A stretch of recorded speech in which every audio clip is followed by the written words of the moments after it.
समझ आ रहा है। और न्यू लाइफ कौन दे सकता है? एक भगवान दे सकता है, कोई साधु महात्मा नहीं दे सकते। ये अभी रिसेंटली मेरे साथ हुआ है। और उससे पहले मैंने जूम पे वो भी शेयर किया था, वो भी लेटेस्ट है। उसे 4-5 महीने हुए होंगे। मेरी डॉटर कैलिफोर्निया में है। तो उसकी फैमिली, उसका हस्बैंड और उसका बेटा कहीं ऐसे पिकनिक पे गए हुए थे वीकेंड पे बच्चों को घुमाने। तो जैसे उसने मुझे बताया, कहती है कि आज गुरुजी ने इतना हमें बचाया है कि शायद हमारी सबकी दुनिया ही अलग हो जाती। वो वहां से निकल रहे थे तो उनके उसका बेटा कहता है कि मुझे एक झूले पे और बैठना है। वही बैठना उनको सेव कर गया, क्योंकि जिस रूट पे जा रहे थे वो न्यूज भी आई थी, वहां पर शूटिंग स्टार्ट हो गई थी उन 2-3 गाड़ियों में। और बहुत लोग उसमें हर्ट भी हुए थे, चोटें अच्छी खासी आई थी, कुछ सीरियस भी हुए थे। लेकिन ये 5 मिनट लेट हो गए तो इनका बचाव हो गया। पर शूटिंग की जैसे आवाज आई तो स्टैम्पीड हुई, ये लोग भागे। कि अपने बेटे को इसने पकड़ा और भागना शुरू किया। गिरी तो घुटने पे थोड़ी सी स्क्रैच आई। तो ये बता रही थी, मेरे रोंगटे खड़े हो गए, मैं तो रोने लग गई फोन पे सुनकर ही। तो तो कहने लगी कि गुरुजी ने बहुत बड़ा बचाव हमारा किया है। उस बच्चे के मुंह पे जैसे बैठकर ये आवाज निकलवाई कि नहीं, अभी नहीं, एक झूला झूलना है। नहीं तो वहीं से इनकी गाड़ी निकलनी थी और कुछ का कुछ हो सकता था। ये ऐसे भगवान हैं कि हर अपनी संगत का हर पल पल में ध्यान रखते हैं।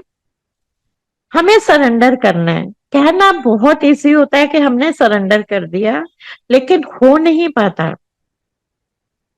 थोड़ी सी प्रॉब्लम आती है, हम परेशान होते हैं, गुरुजी से शिकायतें भी करते हैं, बहुत कुछ उनको बोलते हैं। और I am also one of them. लेकिन उन्होंने ही मुझे ये टीचिंग दी कि इन चीजों को ऐसे नहीं करना है। धीरे धीरे प्रैक्टिस होती है तो हमें समझ आती है कि अगर हम भगवान की शरण में हैं तो बुरा तो होगा नहीं, अगर होगा भी तो वो भी हमारे कर्मास को काटने के लिए होगा। मेरे अंकल को खुद गुरुजी ने कहकर 2007 में न्यू लाइफ दी थी। आज उन्हीं की दी हुई लाइफ वो जी रहे हैं। गुरुजी ने बोला था, कुछ नहीं होने देंगे अनु, चाहे अपनी जान ना देने पाए। और उनकी जगह चेंज कराई, डॉटर के पास यूएस में भेज दिया, क्योंकि डॉटर की मैरिज 2005 में हुई थी।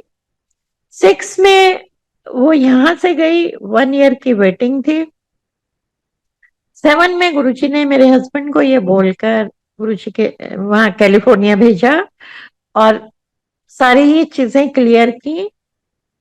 और फिर जब गुरुजी का आदेश था, और मुझे हमारे से पहले आने वाली संगत ने बोला था कि गुरुजी ऐसे कभी भी हस्बैंड वाइफ को अलग से नहीं भेजते थे, इकट्ठे ही भेजते थे। आपको कैसे भेज रहे हैं, चलो हम उनसे बात करते हैं। तो गुरुजी अंकल को कैसे अकेले भेज रहे हो? तो मैंने कहा, तुम भगवान से जाके ये क्वेश्चन करोगे? जब उन्होंने बोला है तो मुझे तो पूछना नहीं है, आप लोग पूछ लो। और उसका जवाब फिर गुरुजी ने दिया। जब मेरे हस्बैंड वीजा लेके आए, वो भी एक लंबा सत्संग हो जाएगा, बहुत कम, मतलब आप कह सकते हैं नेग्लिजिबल, जीरो बैलेंस पे गुरुजी ने 10 ईयर का वीजा दिया।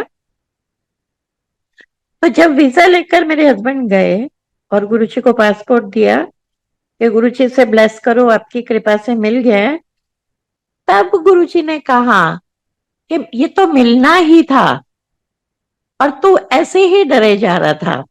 तो वो सारी चीजें हमारी क्लियर करते हैं कि किस तरह से उन्होंने वीजा दिया और वहां भेजा। वो दिया भी इसलिए था कि उनको न्यू लाइफ देनी थी। तब उन्होंने बताया था कि कुछ नहीं होने दूंगा मैं, चाहे जान ना देनी पड़े, क्योंकि मुझे अपने हस्बैंड की डेड बॉडी भी गुरुजी ने मंदिर के अंदर दिखाई थी। और गुरुजी ने आके फिर बोला था। तो ये सारी चीजें एक रब के अलावा कोई नहीं कर सकता। ये भी पूछा था, जैसे मैं वो बात कर रही थी कि गुरुजी ने दोनों को ही भेजते थे, संगत ने जैसे मुझे बोला, तो क्वेश्चन मेरे दिमाग में भी आया। तो गुरुजी ने मेरे हस्बैंड को पूछा, मैं साथ ही खड़ी थी, कि अंडा भी लग गया। अब मेरे हस्बैंड बहुत घबरा गए, उन्हें लगा कि हमने गलती कर दी, गुरुजी तो पूछ रहे हैं। तो उन्होंने कहा, नहीं गुरुजी, आपने ही तो बोला था कि अकेले लगवाना है। तो हंसने लगे गुरुजी। वो ये चेक कर रहे थे कि कहीं मैं भी तो नहीं चली गई लगवाने के लिए। तो हर किसी के लिए चीजें अलग अलग होती हैं। नहीं किसी को भेजते थे, हमें भेजना था, तो it was a major reason. और गुरुजी ने जब चोले में ही थे, 16 मार्च को उनको भेज दिया। उनके लिए जब हमने पूछा कि गुरुजी कोई डेट, कहते नहीं, जो मर्जी, तू जो मर्जी करा ले। क्योंकि मेरी डॉटर को तो गुरुजी ने 16 अप्रैल दी थी, और हमने 16 अप्रैल को उसकी टिकट करा ली थी। वो भी बहुत लंबा सत्संग है। टिकट करा ली, लेकिन जब इसके इंटरव्यू हुई, इंटरव्यू के बाद पासपोर्ट आता है 1 वीक लग जाता है, और वो 16 के बाद आने वाला था। मेरी डॉटर बहुत परेशान हुई। अप्रैल का मंथ था, 13 अप्रैल को इसने गुरुजी के चरणों में बैठ के रोने लगी कि गुरुजी मैं अपनी डेट चेंज करा लूं क्योंकि पासपोर्ट नहीं आया। तो गुरुजी कहते हैं, दफा हो जा, आ जाएगा। तो संगत जी वो, और उसकी भी वेटिंग गुरुजी ने 13 मंथ्स ही कराई। मार्च में शादी हुई 2013 में। नेक्स्ट ईयर वो अप्रैल में गई, 13 मंथ्स में गई, 6 में। हर जगह गुरुजी ने 13 का नंबर डाला ही डाला, 13 ही 13, भगवान के उस पे उन्होंने किया। तो जाने के बाद उसकी जर्नी भी गुरुजी ने अपने हिसाब से रखी हुई थी। वहां पे मेरे नेक्स्ट डे जब हम गए, डॉटर की भी फर्स्ट थी जर्नी बाय एयर, पहली बार ही गई थी, अकेली भी पहली बार गई थी। तो गुरुजी उसके साथ गए थे, उस चीज को भी उन्होंने क्लियर किया। मेरी डॉटर ने हमें बोला कि साथ में 2 सीटों पे कोई नहीं था, और मुझे ऐसे लग रहा था कि गुरुजी बैठे हैं। और गुरुजी ने खुद मेरे हस्बैंड को नेक्स्ट